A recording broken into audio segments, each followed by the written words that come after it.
最近天气那么烧，那么冷，看医生的人也变多，去到大间病院排队看医生，拢要等真久。卫生局就表示讲，最近流感、新冠抑佮肠仔病毒的患者确实有增加，建议民众先去一般诊所看，若真正有需要，再去大间病院的急诊。这急诊就要留予重症的民众使用，会较妥当。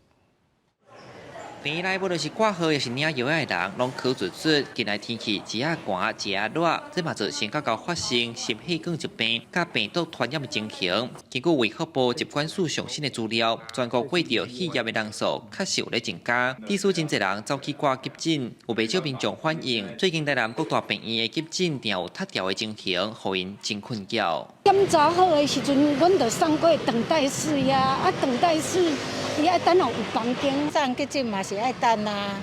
你总袂用爱讲遮等嘿，就要搁转院啊。过年的时阵就是流感嘛吼，感冒大家喂来喂去，结果到过年以后就发起来。尤其是有迄款慢性病啊，是讲老大人，一个流感对伊来讲可能就压力最大，这和少年人可能无同款。伫病院只要满床，就连带影响急诊塌掉咧。基比病院急诊医学部医生讲，这参台湾长期以来医疗结构性的问题，也叫民众去看医生的惯习有关联。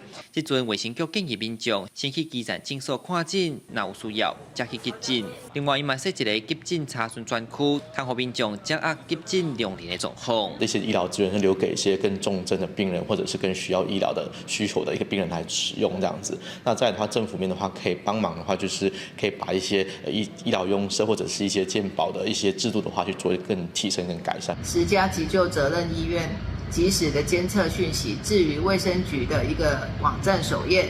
请市民进入台南市政府卫生局网页后，直接点击急诊塌掉的问题，自台湾有健保就开始啊。现代急诊部主任表示，要改善是大工程，每一个县市病院的特色拢无同。伊讲，唔那医学中心、区域病院、参基层诊所爱三角合作，上重要的是爱提升民众对看医生的认知。记者李上台南采访报道。